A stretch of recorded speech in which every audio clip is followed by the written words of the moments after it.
सिमरन खुद को शशांक की इस हालत के लिए जिम्मेदार ठहरा रही थी। उसे लग रहा था कि जो कोई भी उसकी लाइफ में आता है उसका बहुत बुरा अंजाम होता है और उसी की वजह से शशांक का आज इतना खून बह चुका था।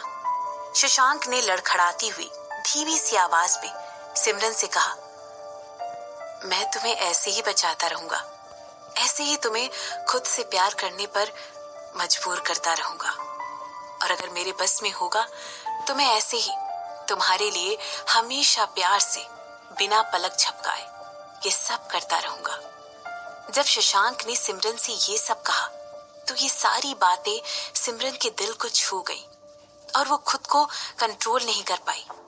वैसे शशांक के सामने फूट फूट कर रोने लग गई। सिमरन को ऐसा लग रहा था कि शशांक इतनी बुरी कंडीशन में सिर्फ और सिर्फ उसी की वजह से था।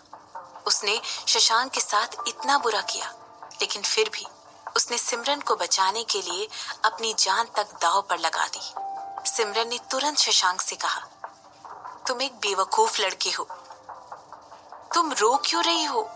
मैं इतनी जल्दी मरने वाला नहीं हूँ।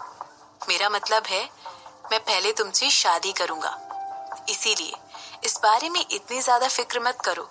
शशांक ने सिमरन का मूड ठीक करते हुए कहा, तुम आखिर इस कंडीशन में भी इस तरह की बातें कैसे कर सकते हो? सिमरन ने शशांक से पूछा। ऐसा कहते हुए सिमरन की आंखों से आंसू गिरकर उसके गालों पर गिर रहे थे। सिमरन ने अपनी बात को आगे बढ़ाते हुए शशांक से कहा, तुम्हें मुझ जैसे इंसान से प्यार करना बंद कर देना चाहिए।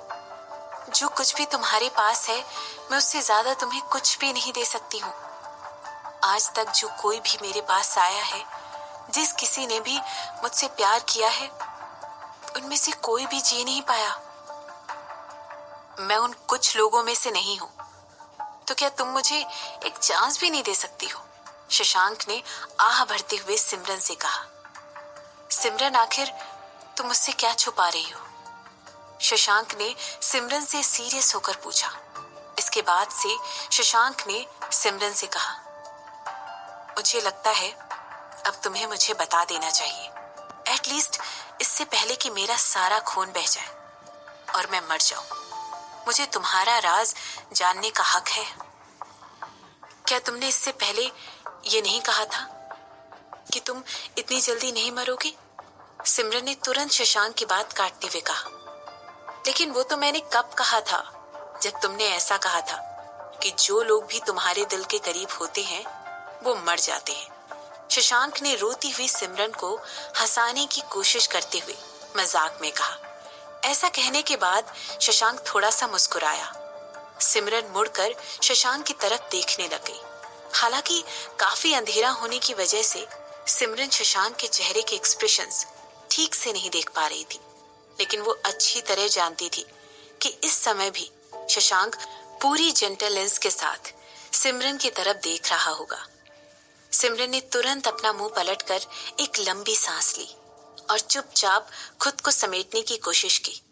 इसके बाद उसने अपने ख्यालों को भी पूरी तरह समेटा और कहा, 7 साल पहले जब मेरा कार एक्सीडेंट हुआ था तब मैं प्रेग्नेंट थी।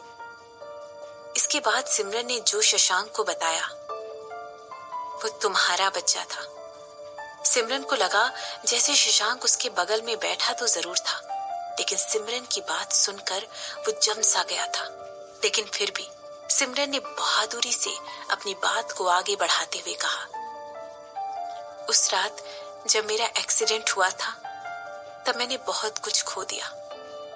मैंने ना सिर्फ अपनी माँ को खोया, बल्कि मैंने अपने होने वाले बच्चे को भी खो दिया। साथ ही मैंने फ्यूचर में कभी भी कंसीव करने की पॉसिबिलिटी भी खो दी। डॉक्टर ने कहा है कि आगे जाकर मेरी माँ बनने के चांसेस बहुत कम हैं। बहुत देर तक सिमरन और शशांक दोनों चुप बैठे रहे। काफी देर की चुप्पी के बाद सिमरन ने शशांक से कहा, तुम कुछ बोलोगे? सिली वुमेन। ऐसा कहते हुए शशांक हंसने लगा। इसके बाद उसने सिमरन से कहा, तो तुमने सोचा कि तुम्हारी जिंदगी में ऐसा कुछ होने से जो कुछ भी मैं तुम्हारे लिए फील करता हूँ वो सब बदल जाएगा? तुम्हें लगा कि इन सब चीजों के होने के लिए मैं तुम पर ब्लेम लगाऊंगा, या फिर तुम्हें लगा कि इन सब चीजों की वजह से मैं तुम पर चिल्लाऊंगा? शशांक ने सिमरन से पूछा। इसके बाद शशांक ने अपनी टोन धीमी करते हुए सिमरन से कहा, मैं तुम्हारे साथ ऐसा कभी नहीं करूंगा सिमरन। इसके बाद सिमरन ने महसूस किया कि उसके गालों को किसी ने छुआ। शशांक ने अपना हाथ बढ़ाकर सिमरन के गालों से आंसू पोंछे और कहा, तुम्हारे पास्ट को पास्ट में ही छोड़ देते हैं, ठीक है ना? तुम्हारे साथ अतीत में जो कुछ भी हुआ है मुझे वो सब नहीं जानना है, और ना ही मुझे उस बात की कोई फिक्र है। अगर मुझे किसी बात की फिक्र है तो वो है तुम्हारा फ्यूचर, मेरा फ्यूचर तुम्हारे साथ। शशांक ने अपनी बात को आगे बढ़ाते हुए कहा। इसके बाद शशांक ने सिमरन के हाथों को कसकर पकड़ लिया। सिमरन को ऐसा लगा जैसे कि उसकी आंखें बहुत ज्यादा रोने की वजह से जल रही हैं। सिमरन के दिल के अगल बगल जो भी दीवार थी वो बुरी तरह हिल चुकी थी, इतनी बुरी तरह कि अब वो दीवार कभी भी गिर सकती थी। सिमरन ने बहुत कोशिश की कि वो खुद को संभाल ले और अपने दिल के अगल बगल जो दीवार है उसे गिरने ना दे, लेकिन अपने आप को पूरी तरह संभालने की कोशिश करने के बाद भी एक बार फिर से उसकी आंखों से आंसुओं की धारा बहने लगी, और बहुत कोशिश करने के बाद भी वो आंसू रुकने का नाम ही नहीं ले रहे थे। सिमरन ने अपनी आंखें बंद की और ऐसा करने के साथ ही शशांक के हाथ पर उसके हाथ की पकड़ मजबूत हो गई। उसने कसकर शशांक के हाथ को पकड़ लिया। आखिर ऐसा कब हुआ था जब सिमरन ने अपने सच्चे इमोशंस किसी को दिखाए थे? आखिर ऐसा कब हुआ था जब उसने किसी के सामने खुद को पूरी तरह एक्सपोज करके रख दिया था? बहुत सालों बाद आज सिमरन अंदर और बाहर से बिल्कुल एक जैसी दिख रही थी। धीरे धीरे सिमरन की आंखों से आज सुबह का उसके गालों को छूकर नीचे गिर रहे थे, और उसका दिल बहुत जोरों से धड़क रहा था। कई तरह की आवाजें चिल्ला चिल्ला कर उसके दिमागों में चिल्ला रही थी। एक आवाज उससे कह रही थी, अपने बगल में बैठे शशांक को एक्सेप्ट कर लो। एक आवाज सिमरन से कह रही थी कि उसे अपने दिल को प्रोटेक्ट करना चाहिए। वो अपनी जिंदगी में बहुत कुछ बुरा देख चुकी थी, बहुत कुछ सह चुकी थी। वो मन ही मन सोचने लगी, क्या मुझे अपना दिल खोलकर उसके सामने रख देना चाहिए? क्या इससे एक बार फिर मेरे दिल को दुखने का रिस्क नहीं है? एक तरफ सिमरन को ये सब लग रहा था, वहीं दूसरी तरफ उसे लग रहा था कि वो इतनी बदकिस्मत है कि जो कोई भी उसके पास आता है उसका बहुत बुरा हाल होता है। सिमरन साथ साथ ये भी सोच रही थी कि अगर शशांक के साथ भी कुछ बुरा हो गया तो। जब सिमरन अपने ख्यालों में खोई हुई थी, शशांक धीरे धीरे उसके पास आने लगा। शशांक सिमरन और अपने बीच की दूरियां मिटा देना चाहता था, इसीलिए वो धीरे धीरे खिसक कर अपने और सिमरन के बीच में जो भी गैप था उसे भरने लगा। बिना कुछ बोले शशांक ने सिमरन को कंधों से पकड़ते हुए अपनी तरफ खींच लिया और उससे कसकर लिपट गया। शशांक की बाहों की गर्माहट से सिमरन को वो विश्वास दे दिया जिसकी इस समय उससे बहुत जरूरत थी। मुझसे शादी कर लो सिमरन। मुझे पता है कि मुझे तुम्हारे दिल को क्या करना चाहिए और क्या नहीं, ये बताने का कोई हक नहीं है, लेकिन मुझे तुम्हें बेइंतहा प्यार देने का पूरा हक है। शशांक ने ये सब सिमरन के कान में फुसफुसाया और इसके बाद धीरे से आगे बढ़कर शशांक ने सिमरन के माथे पर किस किया। इसके बाद कहा, मुझे खुद को वो सब देने का हक दो जो कुछ भी तुम डिजर्व करती हो। क्यों ना हम अपना फ्यूचर साथ प्लान करें और अपने पास्ट के बारे में सब कुछ भूल जाएं। सिमरन ने अपने लिप्स को धीरे से बाइट किया। उसे कंफ्यूजन हो रही थी, उसके दिमाग में कई ख्याल घूम रहे थे। सिमरन ने मुड़कर शशांक की तरफ देखा। सिमरन को अपने कानों पर शशांक की गर्म सांसें फील हो रही थी।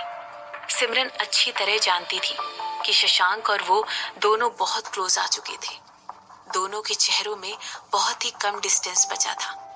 बस यूं समझो, उन दोनों के बीच कुछ इंचेस का ही डिफरेंस था। सिमरन ने एक आह भरी, जैसे कि उसने मन ही मन कोई डिसीजन ले लिया हो। ऐसा लग रहा था कि उसने अपने अंदर की टूटी हुई सिमरन को जोड़ लिया है। ऐसा सोचते हुए सिमरन ने शशांक से तुरंत कहा, चलो जल्द से जल्द अपना मैरिज सर्टिफिकेट बनवा लेते हैं। सिमरन को लगा कि शशांक बिल्कुल सही कह रहा था। उन दोनों को अपने अतीत को पीछे छोड़ देना चाहिए और अपनी जिंदगी में आगे बढ़ जाना चाहिए। साथ में सिमरन ने सोचा कि इस बार वो शशांक का पूरा साथ देगी और एक बार फिर से सेल्फिश बन जाएगी। सर्टिफिकेट? शशांक ने हैरान होकर सिमरन से पूछा। Marriage certificate?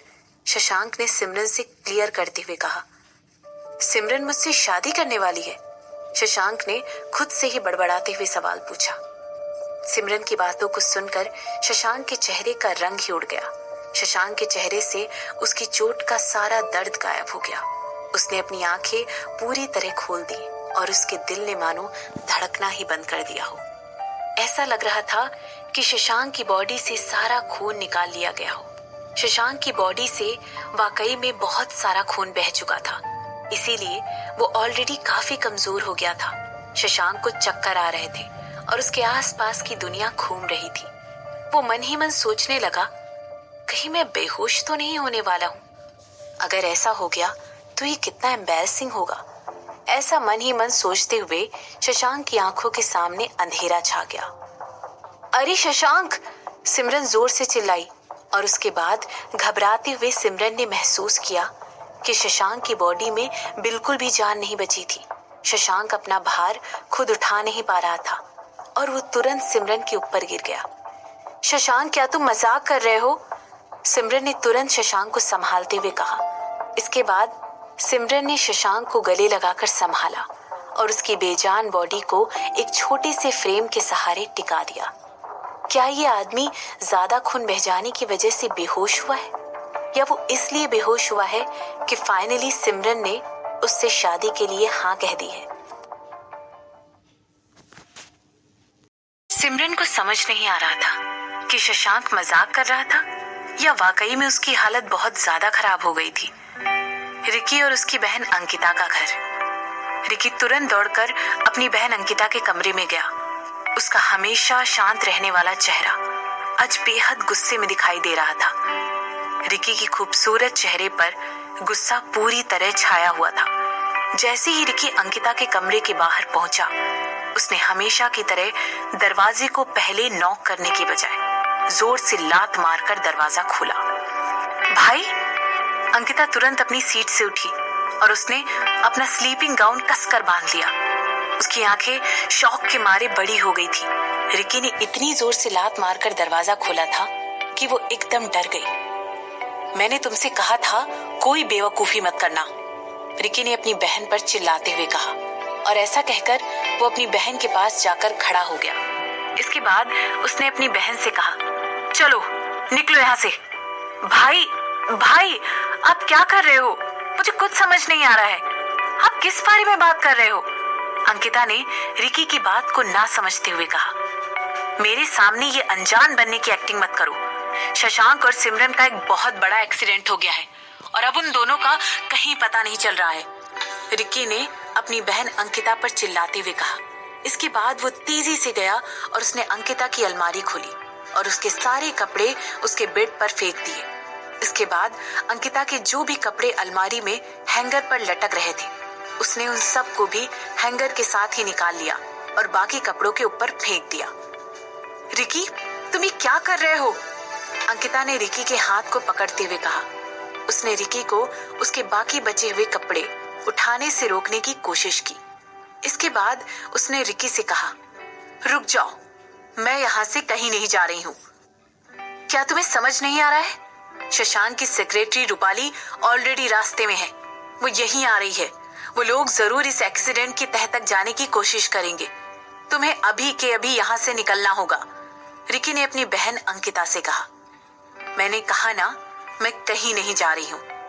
अंकिता ने रिकी की बात को नकारते हुए अपने कपड़े वापस अपने अलमारी में रखते हुए, मैंने कहा ना, मैं कहीं नहीं जा रही हूँ। अंकिता ने रिकी की बात को नकारते हुए अपने कपड़े वापस अपने अलमारी में रखते हुए रिकी से कहा। इसके बाद अंकिता ने रिकी से कहा, वो मैं नहीं थी, मैंने वो एक्सीडेंट नहीं करवाया है, और जब मैंने कुछ किया ही नहीं है तो फिर मैं ये जगह छोड़कर क्यों जाऊं? झूठी। रिकी ने तुरंत अपनी बहन अंकिता को टोकते हुए कहा, तुम्हें क्या लगता है तुमने कनाडा में रह रहे हमारे कजिन के साथ क्या डील की है? मुझे उसके बारे में कुछ भी नहीं पता है। मैंने तुमसे पहले ही कहा था कि तुम सिमरन से दूर रहना, लेकिन तुमने मेरी एक बात नहीं सुनी। अब तुम तुरंत यहाँ से जाओ, इससे पहले कि शशांक की सेक्रेटरी रूपाली यहाँ पर आ जाए। रिकी ने परेशान होकर अपनी बहन से कहा, अंकिता तुम इतनी जिद क्यों कर रही हो? तुम ये सब क्यों करना चाहती हो?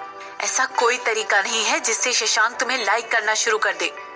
रिकी ने परेशान होते हुए अंकिता से कहा, तुम्हें कैसे पता कि वो मुझे पसंद नहीं करेगा? मैंने इसके लिए बहुत मेहनत की है। मैंने अपनी पढ़ाई अब्रॉड में खत्म की ताकि मैं उसके लायक बन सकूं। मेरी इतना सब करने के बाद भी आखिर वो मुझे लाइक कैसे नहीं करेगा? अंकिता ने अपने भाई से कहा। रिकी अपनी बहन की तरफ खुली हुई आंखों से इस तरह देख रहा था कि मानो उसको अपने बहन की कही किसी बात का यकीन ही ना हो रहा हो। वो विश्वास नहीं कर पा रहा था कि उसकी बहन उसके सामने खड़े होकर ये क्या बात कर रही है। वो हमेशा से इस बात को जानता था कि उसकी बहन अंकिता शशांक को बहुत पसंद करती है, लेकिन फिर भी उसने हमेशा अंकिता को शशांक के पास जाने से मना किया। यहाँ तक कि उसने अंकिता को वापस से अब्रॉड जाने के लिए फोर्स भी किया ताकि वो अब्रॉड में पढ़ाई कर सके और शशांक से दूर रहे। उसे पता था कि अगर अंकिता शशांक के पास रहेगी तो बार बार उसके पास जाने की कोशिश करेगी, लेकिन रिकी ने कभी सपने में भी नहीं सोचा था कि अपनी जलन में अंकिता इतनी अंधी हो जाएगी कि वो इस बार इतना बड़ा कदम उठा लेगी। मैंने तुम्हें पहले ही कहा था कि वो ऑलरेडी किसी और से प्यार करता है। क्या ये कोई ऐसी चीज है जिसे समझना तुम्हारे लिए मुश्किल है? क्या तुम इतनी सी बात नहीं समझ पा रही हो? रिकी ने अंकिता के ऊपर फिर से चिल्लाते हुए कहा, मैं उससे खुद से प्यार करने पर मजबूर कर दूंगी। ऐसा कहते हुए अंकिता की आंखों से आंसू निकलने लगे। उसके बाद उसने रोते रोते अपने भाई रिकी से कहा, मुझे बस उसके करीब जाने के लिए थोड़ा सा समय चाहिए, उसके बाद मैं। अंकिता प्लीज, तुम कैसे मेरे कहे हुए शब्दों को इग्नोर कर सकती हो? शशांक कोई छोटा मोटा आदमी नहीं, वो कोई ऐसा आदमी नहीं है जिसे तुम अपना बना सकती हो, और वो भी सिर्फ इसलिए कि तुमने ऐसा चाहा है। जब शशांक एक टीनेजर था वो तब से सिर्फ और सिर्फ सिमरन से ही प्यार करता है। उसने जब सिमरन को पहली बार देखा था तभी उसने उसे अपना दिल दे दिया था और तय कर लिया था कि अगर वो शादी करेगा तो सिर्फ और सिर्फ सिमरन से करेगा। सिमरन एक ऐसी लड़की है जो शशांक के लिए बेहद इंपॉर्टेंट है। अगर सिमरन को कुछ भी हुआ तो वो अपना आपा खो देगा, और जिन्होंने भी सिमरन को हर्ट करने की कोशिश की, शशांक उन लोगों का पता लगाने के लिए जमीन आसमान एक कर देगा और उन्हें पाताल से भी ढूंढ कर निकाल कर ले आएगा। मैं ये सब कुछ पर्सनली होते हुए देख चुका हूँ। मैं इस सब चीजों का गवाह रह चुका हूँ। 7 साल पहले भी जब उसे पता चला था कि सिमरन का एक्सीडेंट हो चुका है, तब भी उसने अपना आपा खो दिया था। रिकी ने अंकिता को बताया। ऐसा कहते हुए रिकी नीचे बैठ गया और उसने अपनी उंगलियां अपने बालों में फिराते हुए सीरियस होकर अपनी बहन की तरफ देखा। रिकी के चेहरे पर पुरानी बातों के ताजा होने की तस्वीर साफ दिखाई दे रही थी। क्या तुम जानना चाहती हो जिन लोगों ने शशांक के फादर को मारा उनका क्या हुआ? रिकी ने अपनी बहन अंकिता से पूछा। जैसे ही उसने देखा अंकिता ने हाँ में सिर हिलाया है, रिकी ने अपनी बात को कंटिन्यू किया। मैं उस वक्त वहीं था जब शशांक ने वो कॉल रिसीव किया था। मैं नहीं जानता था कि शशांक को किसने कॉल किया था, लेकिन शशांक इतने गुस्से में था कि उसने हम सबको वहां से जाने के लिए कहा। इसके बाद वो आदमी बिल्कुल बदल गया, बिल्कुल अलग, बिल्कुल पागल। तुम्हारे कहने का मतलब क्या है? अंकिता ने रिकी से पूछा। ऐसा पूछते हुए अंकिता के पूरे चेहरे पर कंफ्यूजन दिखाई दे रहा था। इसके बाद शशांक ने अपने फादर के आदमियों से कहकर उस गैंग के बारे में एक एक बात पता लगाने को कहा। उसने अपने आदमियों से कहा कि वो जल्द से जल्द इस बात का पता लगाए। जैसे ही रिकी ने अंकिता को ये बात बताई, उसकी आंखें शौक के मारे बड़ी हो गई। उसे यकीन नहीं आ रहा था कि उसका भाई ये किसके बारे में बात कर रहा था। अंकिता ने डरते हुए अपने भाई से पूछा, तुम्हारा मतलब है शशांक ही वो आदमी था जिसकी वजह से सालों पहले वो खतरनाक गैंग खत्म हो गई थी? रिकी ने अंकिता की बात सुनकर धीरे से हाँ में सिर हिलाया। इसके बाद उसने कहा, असल में शशांक ने पूरी की पूरी गैंग को खत्म करने का प्लान नहीं बनाया था, लेकिन जब उसने सिमरन के एक्सीडेंट की बात सुनी उसका दिमाग खराब हो गया और उसने तुरंत पूरी गैंग को खत्म करने का ऑर्डर दे दिया। उस गैंग का एक एक आदमी मारा गया, बड़े बच्चे सब खत्म हो गए। जितने की जरूरत है उससे भी ज्यादा खून खराबा हुआ, खून की नदियां बह गई। तुम्हें तुम्हें ये सब कैसे पता है? अंकिता ने अपने भाई रिकी से पूछा। जो कोई भी शशांक के बेहद करीब है, उनमें से हर इंसान ने उस गैंग के साथ जो कुछ भी हुआ उसके बारे में सुन रखा है। इसके अलावा हम सबको ये भी पता है कि वो सिमरन को लेकर कितना ऑब्सेस्ड है। शशांक के पास सिमरन की पेंटिंग्स है, शशांक के पास सिमरन की ड्राइंग है। मैंने वो सब खुद अपनी आंखों से देखी है। उसके पास सिमरन की बहुत सारी पेंटिंग है। इसीलिए अगर ये अफवाह भी है तो भी हम सबको इस पर पूरा यकीन है। मगर शशांक वो तो लोगों को नहीं मारता है ना? वो रूखा है लेकिन काइंड है। अंकिता ने अपने भाई की बात सुनने के बाद भी ऐसे रिएक्ट किया जैसे कि ये कोई बड़ी बात नहीं थी। इस तरह एक्टिंग करना बंद करो, जैसे कि तुम उसे बहुत अच्छी तरह समझती हो। हालांकि हम सब ये बात जानते हैं कि उन खुखार आंखों के नीचे एक बहुत कोमल दिल भी है। लेकिन जब बात सिमरन पर आती है वो एक अलग ही आदमी बन जाता है। फिर उसे समझा पाना किसी के बस की बात नहीं। रिकी ने अपनी चिंता जताते हुए अंकिता की तरफ देखकर कहा। इसके बाद उसने अंकिता से कहा, अंकिता प्लीज अब तुम यहाँ से जाओ। अगर उन लोगों को एक बार पता चल गया कि इन सब के पीछे तुम्हारा हाथ है तो वो तुम्हें मार भी सकते हैं। मैं नहीं चाहता हूं कि तुम्हारे साथ ऐसा कुछ भी हो, इसलिए प्लीज मेरी बात मानो और मैं कहीं नहीं जा रही हूँ। अंकिता ने इस बार भी अपनी बात पर अड़े रहकर रिक्की से कहा। इसके बाद अंकिता ने रिक्की से कहा, अब जबकि मुझसे शशांक की इस हालत के बारे में पता चल गया है तो मेरा यहाँ से कहीं भी और जाने का सवाल ही नहीं उठता है। मैं यहीं पर रहूंगी और उसकी देखभाल करूंगी। तुम? रिक्की ने कुछ कहने की कोशिश की लेकिन फिर कुछ सोचकर वो चुप हो गया। उसके पास अपनी बहन अंकिता को समझाने के लिए अब शब्द ही नहीं बचे थे। आखिर वो क्यों नहीं समझ रही थी कि जो कुछ भी रिक्की कह रहा था उसकी भलाई के लिए था। उसे समझना चाहिए कि शशांक के साथ रहना कितना खतरनाक था। वो हैरत के साथ जुड़वा बहन की तरफ एक टक देखता रहा। रिक्की की आंखों में थकान और मायूसी दोनों साफ झलक रही थी। वो अच्छी तरह जानता था कि अगर उसकी बहन अंकिता यहाँ रही तो उसे बहुत कुछ भुगतना पड़ेगा। तो क्या उसे अंकिता के ना चाहते हुए भी घसीटकर इस घर और इस देश से जबरदस्ती बाहर निकाल देना चाहिए और उसे किसी सेफ जगह छुपा देना चाहिए? ये सब कुछ इतना आसान भी नहीं होने वाला था। जैसे ही रिक्की अपनी जगह से उठा उसकी आंखों में अंकिता को समझाने का ख्याल अब बाकी नहीं था। वो अंकिता को समझाने का ख्याल अपने दिमाग से निकाल चुका था। उसे जो कुछ भी अंकिता से कहना था उससे कह चुका था। लेकिन अगर इतना सब कुछ सुनने और जानने के बाद भी अंकिता वहां से जाना नहीं चाहती थी, अगर उसे अपनी जान की कोई परवाह नहीं थी, तो वो अंकिता के लिए अब कुछ भी नहीं कर सकता था। वो बस यहाँ रहकर अपनी पूरी जान और ताकत के साथ उसे बचाने की कोशिश कर सकता था।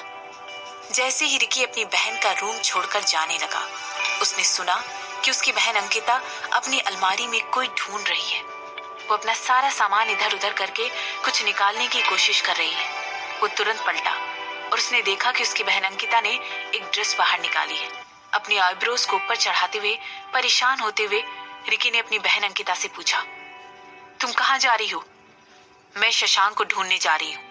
जो भी लोग शशांक को ढूंढने गए हैं मैं भी उनके साथ मिलकर शशांक को ढूंढूंगी। अंकिता ने अपनी आंखों में डिटर्मिनेशन दिखाते हुए कहा। अगर शशांक को चोट लगी है तो उसे उसकी केयर करने के लिए हर वक्त कोई उसके बगल में जरूर चाहिए होगा। कहीं ना कहीं अंकिता को पूरा विश्वास था कि सिमरन शशांक की उतनी अच्छी तरह देखभाल नहीं कर पाएगी जितनी कि वो कर सकती है। आखिर उसे भी तो कहीं ना कहीं चोट लगी होगी। अंकिता के पास बस यही चांस था कि वो इस मौके का फायदा उठाकर शशांक के करीब चली जाए और उसे ये दिखा दे कि वो हर वक्त उसके बगल में खड़े रहने के लिए बिल्कुल काबिल है। वो उसके लिए एक परफेक्ट औरत है।